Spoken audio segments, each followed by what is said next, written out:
ada sebuah organisasi yang bernama The Federal Reserve, yang mana sebuah organisasi tersebut merupakan sebuah organisasi yang dapat mencetak uang di seluruh dunia.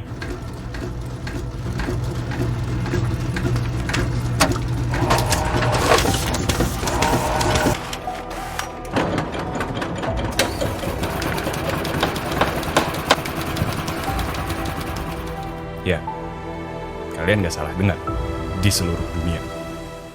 Can you characterize everything that the Fed has done this past week as essentially flooding the system with money? Yes, exactly. And there's no end to your ability to do that? There is no end to our ability to do that. Is the Fed just going to print money?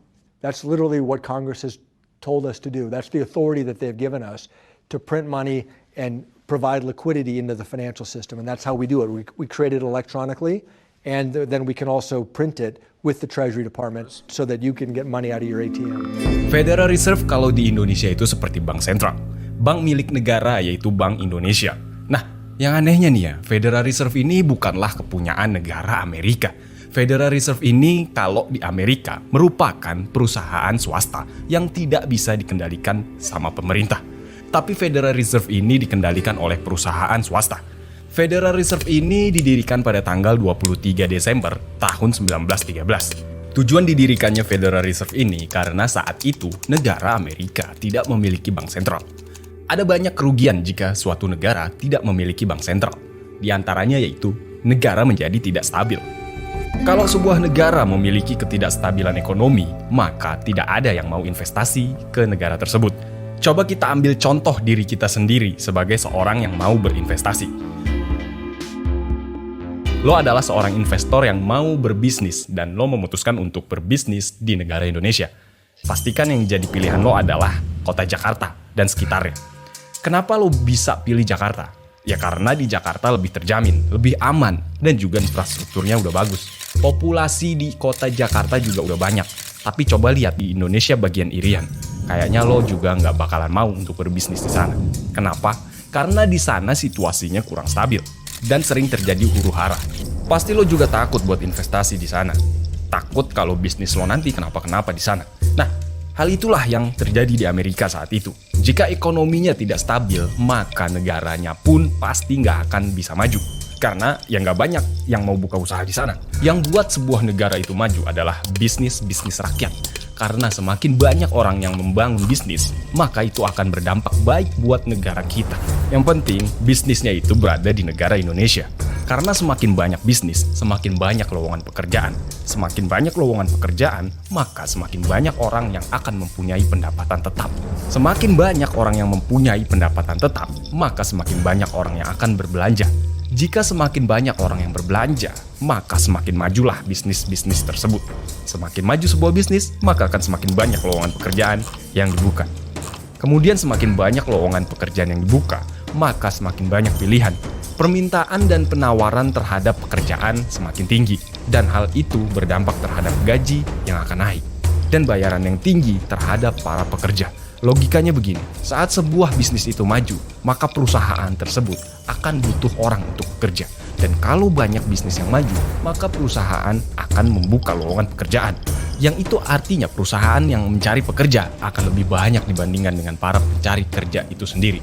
Dan hal itu akan menyebabkan perusahaan yang mencari pekerjaan akan berusaha untuk melakukan penawaran-penawaran yang menguntungkan bagi para pencari kerja. Salah satu contohnya dengan menawarkan gaji yang tinggi. Itulah sebabnya kenapa bisnis itu merupakan tulang punggung sebuah negara. Kita balik lagi ke Federal Reserve. Karena banyak ketidakstabilan di Amerika nih. Akhirnya lahirlah bank sentral yang bernama Federal Reserve yang tugasnya itu menstabilkan mata uang. Agar saat krisis, perang, ataupun saat ganti presiden, uang akan tetap sama, yaitu uang cetakan Federal Reserve. Tujuannya adalah dengan dibentuknya bank sentral, ekonomi Amerika akan menjadi lebih stabil dan banyak investor yang mau membuka usahanya di Amerika karena lebih aman. Tapi sayangnya, kekuatan Federal Reserve terlalu absolut karena cuma dia yang berhak untuk mencetak uang untuk negara. Where does it come from? Do you just print it? We print it digitally. So we as a central bank, we have the ability to create money digitally, and we do that by buying treasury bills or bonds or other government guaranteed securities, and that actually increases the money supply. We also print actual currency, and we distribute that through the Federal Reserve banks.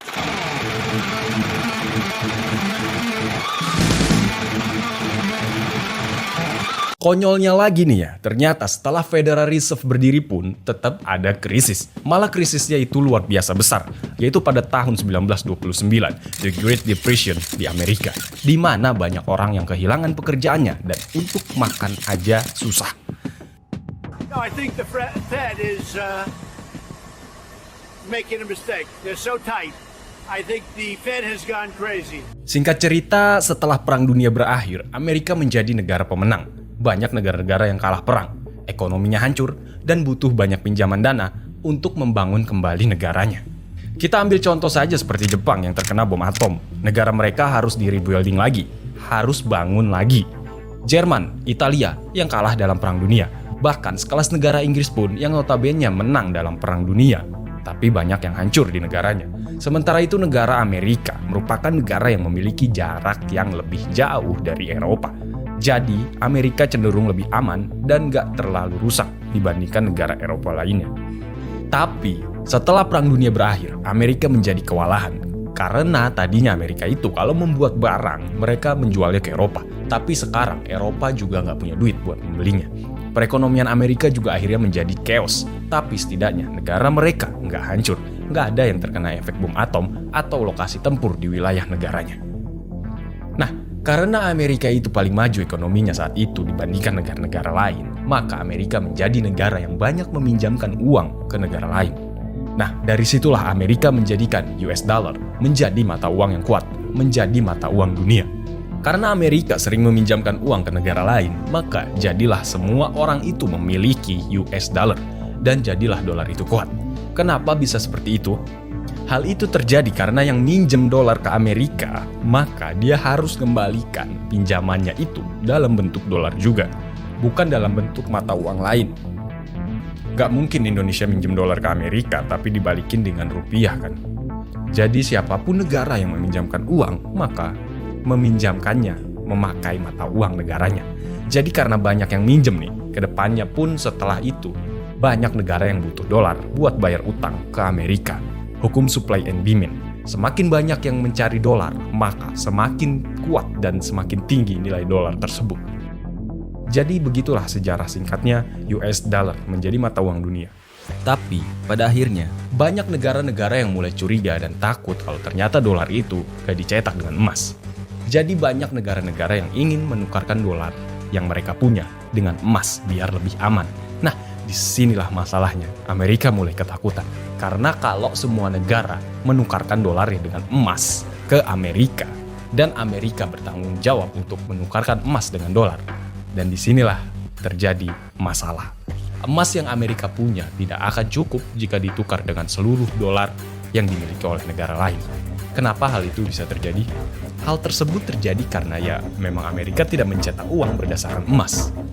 Amerika satu-satunya negara yang bisa ngutang berapa saja, tinggal nerbitkan uang, Federal Reserve, dia jual dolarnya ke seluruh dunia.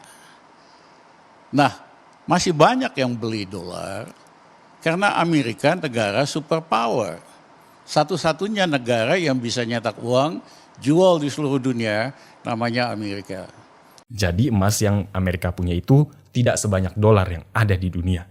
Pada tanggal 15 Agustus 1971, Presiden Richard Nixon mengumumkan bahwa mulai sekarang secara sementara dolar akan dicetak tidak berdasarkan gold standard, supaya negara-negara lain tidak menukarkan dolarnya ke emas agar tidak terjadi kekacauan. The strength of a nation's currency is based on the strength of that nation's economy. And the American economy is by far the strongest in the world.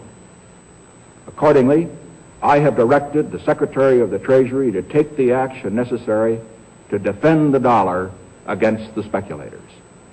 I have directed Secretary Connally to suspend temporarily the convertibility of the dollar into gold or other reserve assets, except in amounts and conditions determined to be in the interest of monetary stability and in the best interest of the United States. Pernyataan Amerika untuk mencetak uang tanpa gold standard itu dibuat sejak tahun 1971.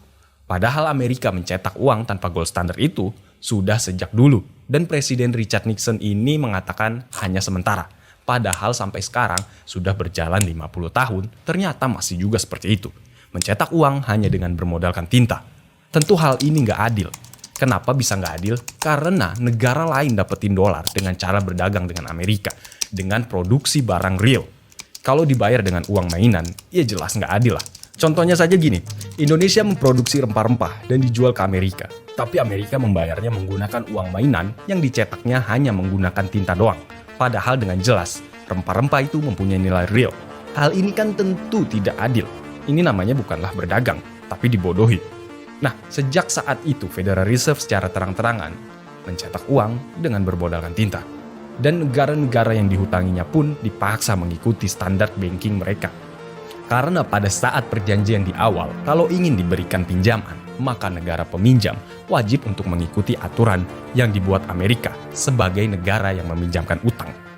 Negara lain pun dipaksa untuk merubah peraturan-peraturan yang sudah ada agar menjadi sesuai dengan kemauan dari Amerika. Jadi bayangin aja bagaimana powerfulnya Amerika ini ngutangin modal dengkul. Terus ngedikte kebijakan negara lain yang gak pakai modal. Jadi bisa dibilang ngejajah negara lain tapi gak pakai modal. So, gimana menurut kalian? Gue sempat berpikir ya ketika gue dapet artikel tentang ini. Gue baca dengan sesama gitu ya. Pantes aja negara-negara timur yang mau merubah mata uang dengan emas bakalan dihajar habis-habisan oleh Amerika. Ya sebenarnya tuh seperti ini, Amerika nggak mau kekuasaannya tuh terusik. Mungkin seru kali ya kalau nanti gue ngebahas gitu ya. Negara-negara dan pemimpin yang dihancurkan karena ingin merubah mata uang menjadi emas. Kayaknya boleh juga. Oke, gue bakal bahas next video ya. Stay tuned. Alright guys, I think this is the end. So thanks for watching this video. I hope you enjoy. Don't forget to like, comment, share, and subscribe to the channel to get a notification about new video guys. Believe what you see, not what you hear. Because all you know is a lie. I will be back soon, so stay tuned. Rafdi Muhammad here. Peace out.